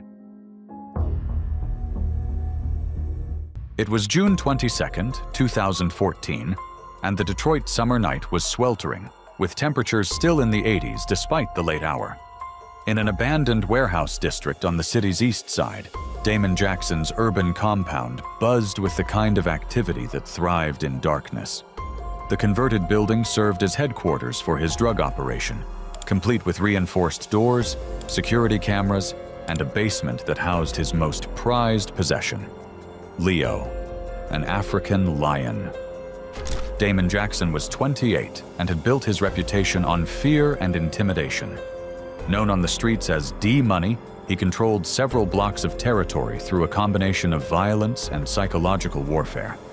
The lion was his ultimate status symbol, a 350-pound predator that commanded respect from rivals and customers alike. Few people knew that Leo existed, but those who did understood that crossing Damon could have deadly consequences. Damon had purchased Leo illegally from a black market dealer 2 years earlier, keeping the lion in a makeshift cage in his basement. The conditions were deplorable. A concrete cell barely large enough for the animal to stand and turn around, with poor ventilation and irregular feeding. Damon had no understanding of big cat behavior or nutritional needs, viewing Leo as nothing more than a living weapon. That night, Damon had been celebrating a successful drug deal with cocaine and alcohol, his judgment impaired by substances and his inflated ego. Several associates were present, and Damon decided to show off by entering Leo's cage to demonstrate his fearless control over the dangerous predator. African lions are apex predators that retain all their wild instincts, regardless of captivity conditions. Adult males can weigh up to 500 pounds and possess bite forces exceeding 650 pounds per square inch. When malnourished and stressed, as Leo certainly was, they become even more unpredictable and dangerous. Leo had been living in deplorable conditions for 2 years, fed irregularly and kept in isolation that had driven him to the edge of madness. The 350-pound lion was severely underweight, his ribs visible through his dull coat. Chronic stress and malnutrition had made him hyper-aggressive and unpredictable, viewing any human presence as either a threat or potential prey. Damon descended into the basement with his entourage, the group's laughter and loud voices echoing off the concrete walls. Leo paced restlessly in his cramped cage, his yellow eyes tracking the approaching humans with predatory intensity. The lion's ears were flattened against his skull, and low growls rumbled from his chest, clear warning signs that Damon was too intoxicated to recognize. Against the protests of his associates, Damon unlocked Leo's cage and stepped inside, his movements unsteady from alcohol and drugs. He wanted to demonstrate his dominance over the ultimate predator, to show his crew that he feared nothing and no one. Leo's reaction was immediate and devastating. The starving, stressed lion saw Damon's intrusion as an opportunity to finally strike back at his captors. The 350-pound predator launched himself at Damon with explosive power, his massive paws striking the drug dealer's chest and driving him to the concrete floor. Before Damon could scream or defend himself, Leo's jaws clamped down on his skull with crushing force. The lion's canine teeth, each over 2 inches long, punched through bone and brain tissue with sickening ease. Damon's body convulsed once as his nervous system shut down, then went completely limp in the predator's grip. But Leo wasn't finished. Years of starvation and abuse had triggered the lion's feeding instincts, and he began consuming his kill immediately. His powerful jaws tore away chunks of flesh while his claws raked across Damon's torso, opening the body cavity to access internal organs. Damon's associates screamed in horror as they watched their leader being devoured by the lion he'd kept as a status symbol. The basement filled with the sounds of tearing flesh and breaking bone as Leo fed with the desperate hunger of a chronically malnourished predator. The commotion attracted neighbors who called 911, reporting screams and gunshots from the abandoned building. Police arrived to find Damon's associates fleeing the scene, leaving behind evidence of the drug operation and the gruesome remains in the basement. SWAT officers were forced to shoot Leo when the lion refused to leave Damon's partially consumed body. The magnificent animal died protecting his first real meal in months, his natural instincts finally satisfied after years of abuse and neglect.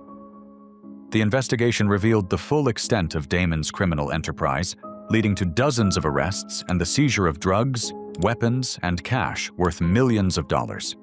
The discovery of Leo's illegal captivity sparked outrage among animal welfare groups. Damon's funeral was sparsely attended, with only immediate family members present. His death had effectively ended his criminal organization, and former associates wanted no connection to the man who'd been killed by his own pet lion. Damon's criminal arrogance proved fatal in Leo's cage, but Helen Kowalski's loneliness led her into a black bear's hungry desperation. It was November 11th, 2013, and the Montana winter was settling in early, with snow already covering the peaks of the surrounding mountains and temperatures dropping below freezing at night. Helen Kowalski's remote cabin sat in a valley 20 miles from the nearest town, surrounded by dense forest that stretched for miles in every direction. The isolation that had once brought her peace was now filled with the presence of Bruno, a 400-pound black bear who had become her unlikely companion. Helen Kowalski was 71 and had been living alone since her husband's death 3 years earlier. The retired schoolteacher had moved to the Montana wilderness seeking solitude, but the loneliness had proven harder to bear than she'd expected. When Bruno first appeared at her property 2 years ago, scavenging for food scraps, Helen had seen an opportunity for companionship that gradually evolved into a dangerous obsession. What had started as occasional food offerings had become daily feedings, with Helen providing Bruno with everything from table scraps to specially purchased meat. She'd grown to view the massive bear as her friend and protector, talking to him during his visits and finding comfort in his presence. Wildlife officials had warned her repeatedly about the dangers of feeding wild bears, but Helen dismissed their concerns as government interference. Bruno had become completely dependent on Helen's feedings, losing his natural fear of humans and his ability to forage effectively. The 400-pound bear now spent most of his time near Helen's cabin, waiting for his daily meals, and becoming increasingly aggressive when food wasn't provided on schedule. His natural hibernation patterns had been disrupted by the artificial food source, keeping him active well into the winter months. Black bears are powerful predators despite their smaller size compared to grizzlies, with adult males weighing up to 600 pounds and possessing crushing jaw strength. When habituated to human food sources, they lose their natural fear and become dangerous, viewing humans as either food providers or competitors for resources. Their powerful claws and teeth can inflict fatal injuries, and their unpredictable nature makes them extremely hazardous to be around. That evening, Helen had fallen in her kitchen while preparing Bruno's usual meal, injuring her leg and delaying the feeding by several hours. Bruno had been waiting outside her cabin, growing increasingly agitated as his expected mealtime passed. The bear's hunger and frustration were building to dangerous levels, but Helen didn't understand the risk she faced. When Bruno's patience finally ran out, he used his powerful claws to tear through the cabin's screen door, following the scent of food into Helen's kitchen. The 400-pound bear moved through her home with surprising grace, his nose leading him toward the refrigerator where Helen stored his food. Helen heard the commotion and emerged from her bedroom, moving slowly due to her injured leg. Instead of retreating to safety and calling for help, she tried to appease Bruno by offering him food from her kitchen, not understanding that getting between a hungry bear and his expected meal was potentially fatal. Bruno's frustration exploded into violence when Helen moved too slowly to provide the food he expected. The bear's powerful paw struck her across the chest, his claws raking through her clothing and flesh with devastating effect. The impact lifted Helen off her feet and sent her crashing into her kitchen cabinets. Before Helen could recover or call for help, Bruno was on top of her, his massive weight pinning her to the floor. The bear's jaws clamped down on her shoulder and neck, his teeth punching through muscle and bone with crushing force. Helen's screams echoed through the empty cabin as Bruno continued his assault. The bear's attack was driven by hunger and frustration rather than predatory instincts, but the result was equally deadly. Bruno's powerful jaws worked methodically, crushing Helen's ribcage and puncturing vital organs. Her struggles grew weaker as shock and blood loss overwhelmed her system. Bruno eventually lost interest in Helen's motionless body and turned his attention to the refrigerator, using his claws to tear open the door and access the food inside. The bear spent the next several hours feeding in Helen's kitchen, completely indifferent to the woman who had considered him her friend. Helen's body wasn't discovered for 3 days, when a neighbor became concerned about her absence and drove to the remote cabin to check on her. The neighbor found Bruno still in the kitchen, surrounded by the debris of his feeding frenzy and Helen's remains. Wildlife officials were called to remove Bruno, but the bear showed no fear of humans and had to be euthanized for public safety. The investigation revealed Helen's long history of feeding the bear, despite repeated warnings from authorities. Helen's funeral was attended by former students and colleagues who remembered her dedication to education and her love of nature. Her death sparked renewed efforts to educate the public about the dangers of feeding wild animals, with wildlife officials using her story as a cautionary tale. The remote cabin was eventually sold and demolished, But the tragedy served as a stark reminder that wild animals can never truly be tamed, no matter how much affection humans might feel for them. It was August 19, 2013, on the Arctic archipelago of Svalbard, Norway. It was late in the Arctic summer, and the sun never fully set. The camp sat in a bare valley of ice and rock, with a few tents standing against the wind. Everything looked calm, but the area was never completely safe. Hannah Depp was 29 years old, a graduate student from Germany completing her research on glacial rock formations. She had worked for years to earn her spot on the university team, and was known by her professors as meticulous. This was her first Arctic trip, one she had dreamed of since childhood. Hannah was not reckless. She followed instructions closely, though she sometimes pushed herself to prove she could handle the field, as well as her more seasoned colleagues. Her group of 7 lived together in a cluster of tents near Ny-Ålesund, one of the world's northernmost settlements. The team's leader, along with a local guide, carried rifles for protection against polar bears. They were reminded daily never to wander too far alone, to keep flares close, and to scan the horizon for movement. Still, after 10 uneventful days, most of them grew comfortable. Hannah wanted to collect a final set of samples from a ridge not far from camp, and when the evening seemed calm, she chose to step out on her own. The area was mostly flat, covered with gravel, patches of ice, and exposed rock. Meltwater streams crossed the ground, and apart from the wind, the place was quiet. The camp sat in a valley surrounded by ridges, giving a sense of open visibility, though the shadows of the terrain sometimes hid movement until it was close.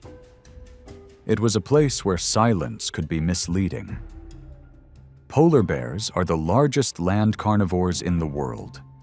Adult males can weigh over 1,000 pounds and measure up to 10 feet standing. They move faster than most imagine, sprinting as quickly as a human can run. Though their diet consists mainly of seals, they are opportunistic and known to stalk people on Svalbard. Attacks are rare, but when they happen, survival is slim. The locals warn every visitor, never let your guard down, and never walk alone. Warnings had been repeated many times that week. The guide had noticed tracks 2 days earlier, though no one saw the bear itself. A helicopter pilot delivering supplies had also mentioned sightings near the coast. The team discussed it over dinner, but after so many quiet nights, the words felt like distant concerns. When Hannah left camp that evening, 2 colleagues saw her cross the ridge and assumed she would return quickly. She carried no rifle and no flare, only her sampling kit and field notebook. Minutes later, a polar bear came from behind a ridge and walked directly toward the camp, closing the distance. Witnesses said it walked with slow, deliberate steps, sniffing the air. Hannah stood about 50 yards away as the bear moved closer. She noticed it and raised her arms to appear larger as she had been taught. For a moment, the bear paused, its head tilting as if studying her. Then it lunged. The impact knocked her onto the gravel. Her scream carried across the camp as the bear pressed her down with its weight. Witnesses said she tried to move, kicking and twisting, but the animal clamped onto her shoulder, the sound of bone breaking carrying across the valley. Her colleagues scrambled for flares and fired 2 upward, but both shots missed. The bear stayed locked on her, raking at her side as the shouting around camp grew louder. Moments later, the bear began to shake her, gravel grinding into her clothing and skin. A witness later told police he heard another snap, sharper and louder than before. Another recalled how the metallic smell of blood was strong in the cold air. The group tried to get closer, waving and yelling, but the bear hardly moved off her. It then tore at her midsection, lifted her briefly, and dropped her back onto the ground with force. By the time the guide reached the site with a rifle, Hannah was motionless, A warning shot cracked through the valley, and only then did the bear retreat, slipping back into the ridges as quietly as it had arrived. The entire attack lasted less than 2 minutes. When it ended, blood covered the gravel, and torn pieces of her jacket lay scattered across the ground. Her sampling kit lay overturned, the notebook pages stained dark. A helicopter was called in, and she was airlifted to Longyearbyen. Despite rapid evacuation, doctors could not revive her. She was declared dead that night, her injuries far too severe. Her body was returned to Germany within days, where her funeral was held in a small village church. Classmates and family gathered in silence, remembering her dedication and the risks she had taken for her field. Norwegian authorities launched a review of safety practices for research groups on Svalbard. They reinforced the rule that no one should leave camp alone, and that rifles and flares must always be kept within reach. For Hannah's colleagues, the memory of her final moments stayed with them long after the camp was dismantled. What remained at the site was a ridge marked by scattered rocks. The last place she had stood before the silence of the Arctic was broken. It was June 12, 2014, in the backcountry of British Columbia. The day began with clear skies and mild air, the kind of weather field crews preferred for hiking ridges and mapping rock layers. The forest was quiet around them, but it was the kind of silence that never lasted. In places like this, danger was always possible, even if the men had learned to brush off the thought. Daniel Jamestone was 42 years old, a geologist from Kamloops. He had spent most of his career in fieldwork, walking long hours across mountainsides and valleys for mining surveys. He was reliable, steady, and often chosen as lead for his calm approach. Away from work, he was a family man, married with 2 children, ages 8 and 10. To friends, he was not adventurous in the reckless sense. He planned his trips carefully and made sure his team had what they needed. This survey had taken him into deeper wilderness than usual, accessible only by helicopter. The project was to map fault lines along a remote slope, part of a mining exploration program. For Daniel, the trip was routine, but he admitted to colleagues that he liked the quiet of the backcountry. He saw it as a chance to work without interruption, away from office noise and city schedules. Cougar sightings had been reported in the area, but the team of 3 believed they were safe in numbers. The terrain was rough but open in places. Gravel slopes slid underfoot, and patches of spruce and fir trees stood close together, their branches shading the ground. Meltwater from the higher ridges cut through the soil in narrow streams, and the sound of water carried faintly in the air. The remoteness made the setting feel both calm and uneasy at once, a place where few people went, but predators had lived for centuries. Cougars, also called mountain lions, are apex predators in British Columbia. Adult males can weigh up to 150 pounds and stretch over 7 feet from nose to tail. They are ambush hunters, relying on stealth and sudden bursts of speed rather than prolonged chases. Their bite force and claws are strong enough to kill deer in seconds. Attacks on people are rare, but when they happen, they are quick, violent, and often fatal if the victim is alone. Warnings had reached the crew even before their drop-off. Conservation staff had circulated alerts of cougar activity, and locals reminded the surveyors to stay close together and keep noise levels high.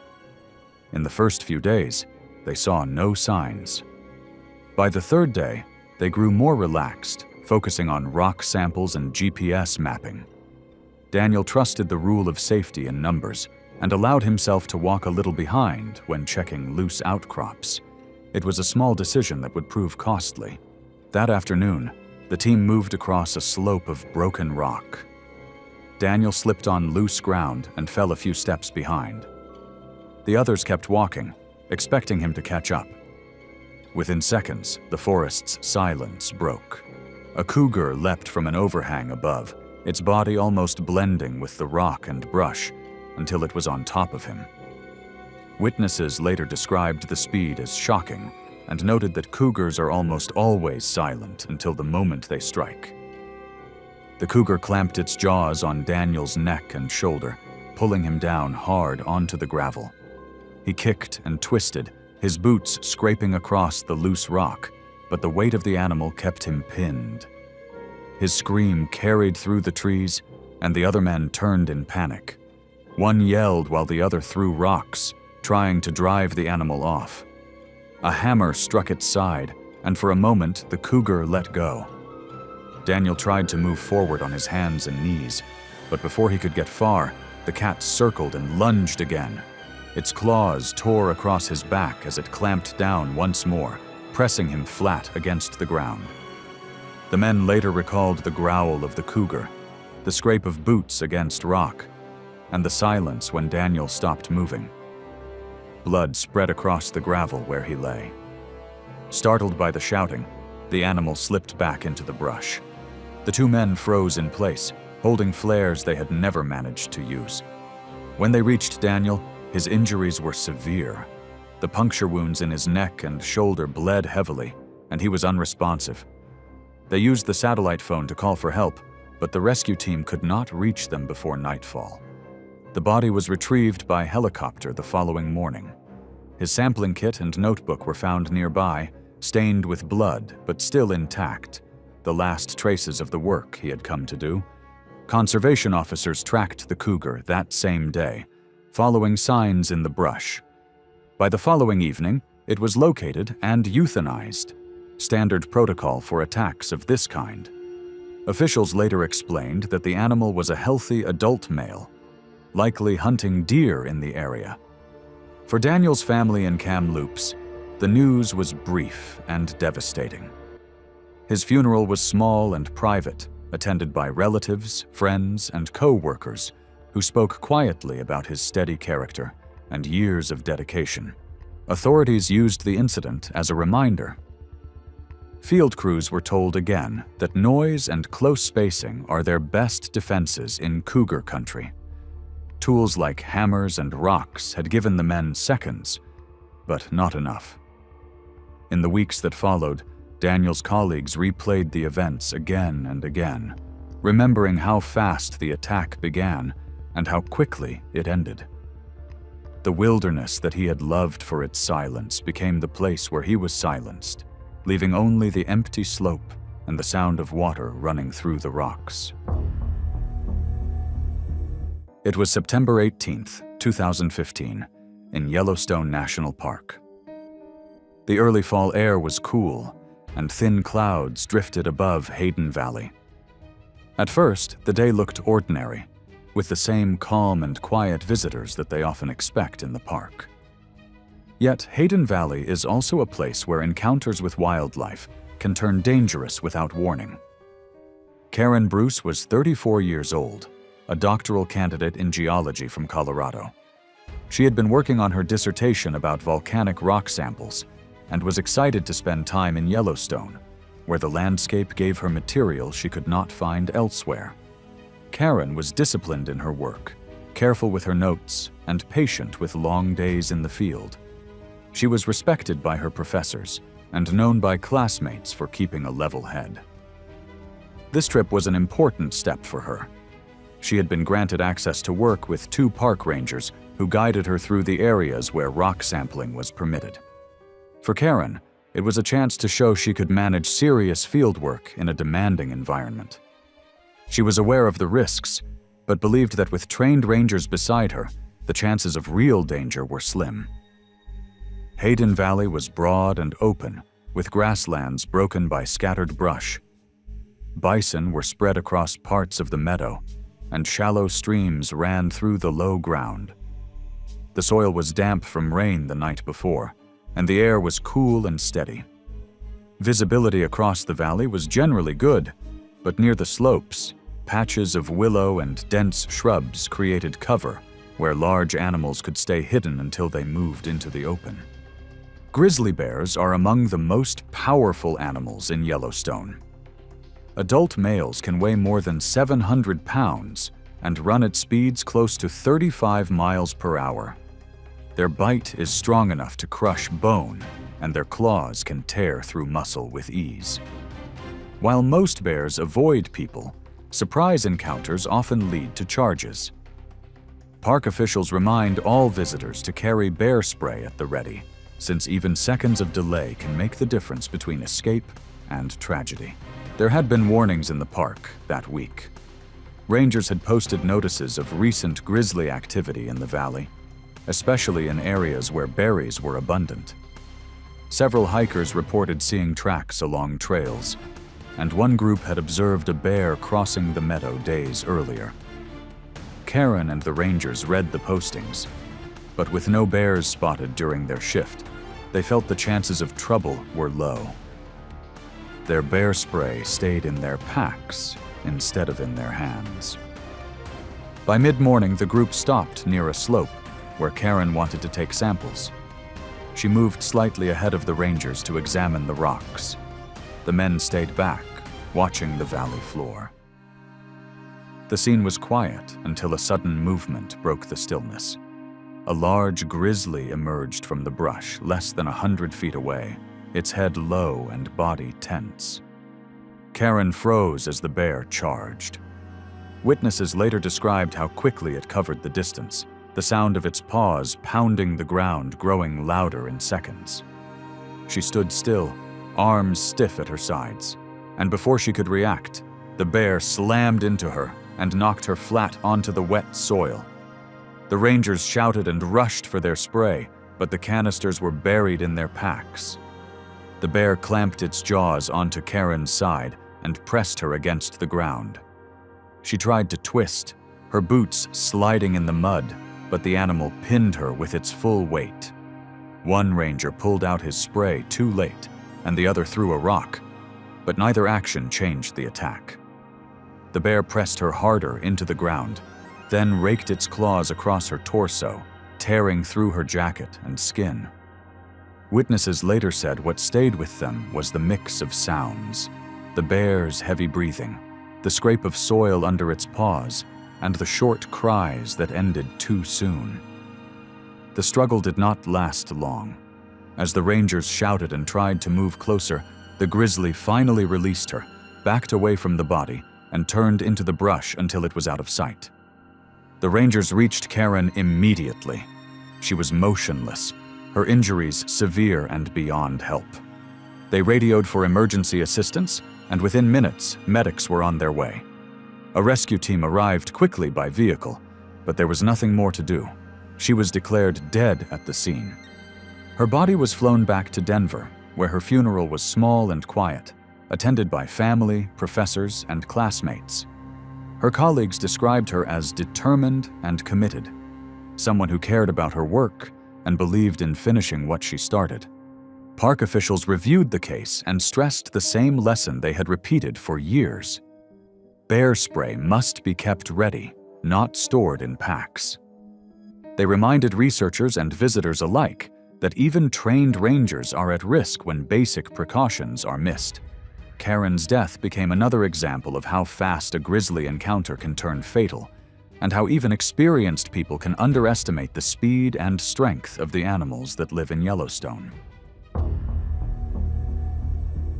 It was July 7th, 2016, in Kenya's Rift Valley. The sun was setting low in the sky, and the long shadows from the escarpments stretched across the farmland. The evening was calm, with only the sound of birds calling from the trees.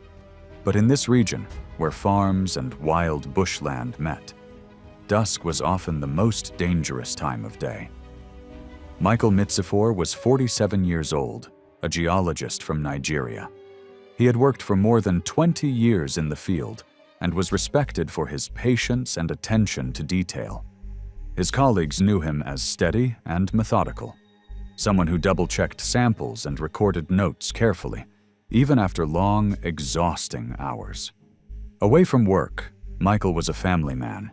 He lived in Lagos with his wife and 2 grown children. He often spoke of wanting to give his children the stability he never had in his early years. His work in geology had allowed him to travel, but the demands were difficult. This assignment in Kenya was important to him, not only for his career, but also because the pay would help support his children through university. For him, the risks of working in remote terrain were outweighed by the chance to build a stronger future for his family. The survey site was set along the Rift Valley escarpments.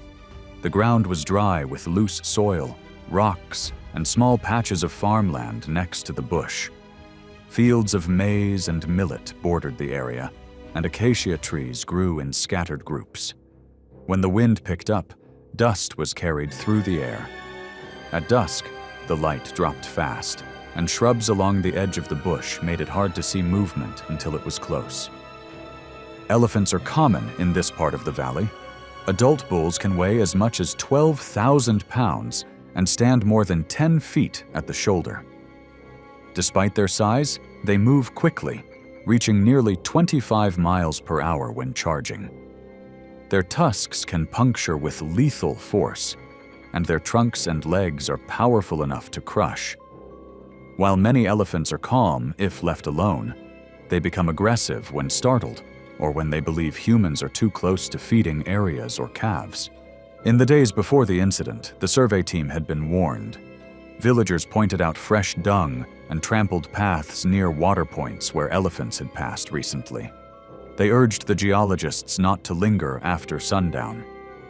The warnings were clear, but the team was focused on completing their work. With equipment scattered across the site, Michael and the others felt it was better to pack everything before leaving. They had already stayed late the previous 2 nights and wanted to avoid coming back for gear in the morning. That evening, Michael lifted one of the heavier cases, balancing it awkwardly as the light faded. His teammates were collecting their tools, moving slowly across the uneven ground. The fields were quiet, and for a moment it seemed like they would finish without issue. Then the stillness was broken by a sharp trumpeting. From the edge of the bush, a bull elephant stepped into view. Its ears were spread wide, and its trunk swung low, dust rising around its feet. Witnesses said the animal appeared tense, moving with purpose as it advanced. Some later suggested the elephant had been disturbed by nearby farming activity, which often pushed animals closer to human paths. Whatever the cause, the bull was already agitated when it spotted the survey team. Michael tried to move quickly, but the heavy case slowed him. The elephant lowered its head and charged, its steps pounding against the dry soil and echoing across the field. In seconds, it closed the gap. Michael stumbled, the equipment slipping from his shoulder. The bull drove a tusk into his side and knocked him down hard. The others scattered, some diving behind bushes, others sprinting toward the edge of the fields. They shouted, waving their arms, but none dared move closer. The elephant pressed its weight onto Michael, trampling him into the dirt. Witnesses described the thudding sound of each step, the crack of bone, and the dust cloud that rose with every movement. Michael stopped moving after the first impact. The bull trumpeted once more, then turned back toward the bush. In a short time, it moved out of sight into the trees. The field stayed quiet except for the voices of the men as they came back together. When the team approached, Michael was lying face down in the dirt. His clothing was torn, his gear lay scattered, and the dust around him was marked with deep impressions from the elephant's feet.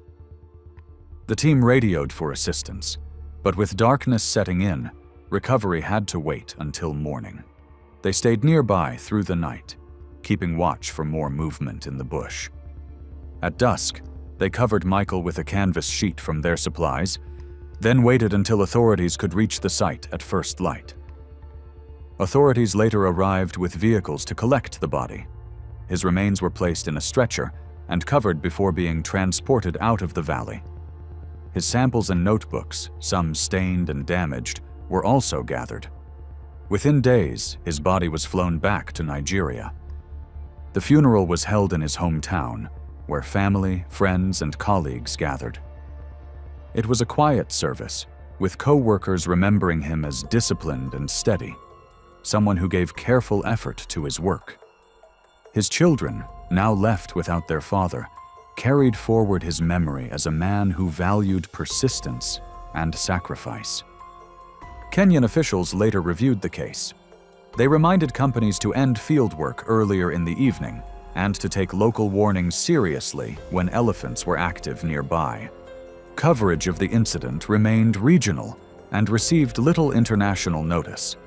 For Michael's team, however, the memory stayed vivid.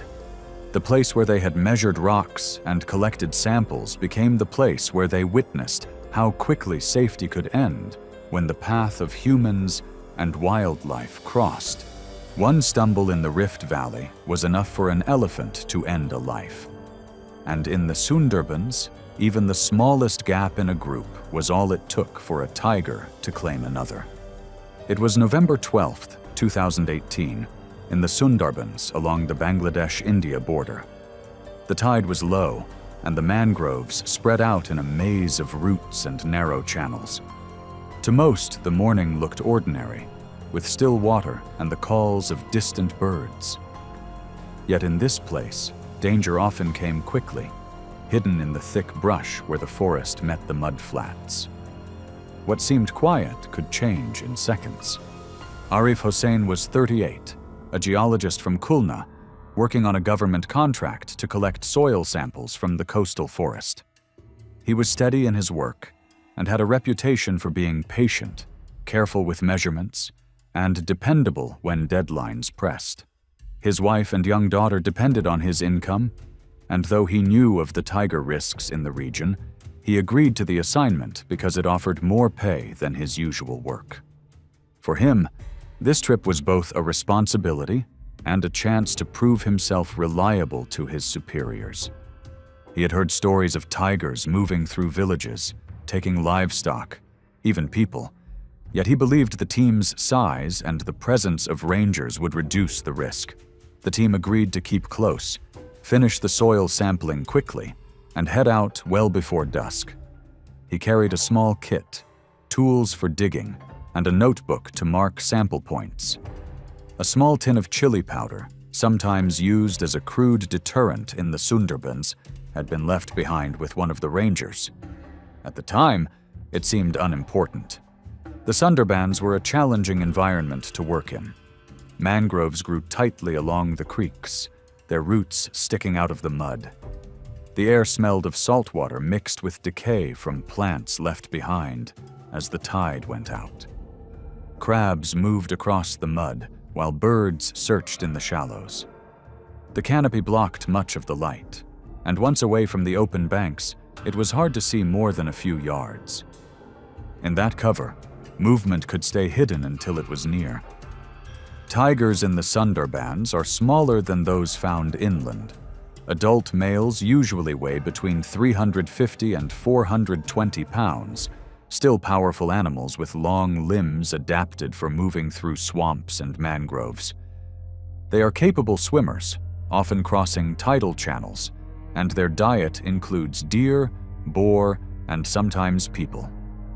Unlike tigers in many parks, Sundarbans tigers are often bolder around humans, shaped by years of living in overlapping territory with villages and fishing grounds.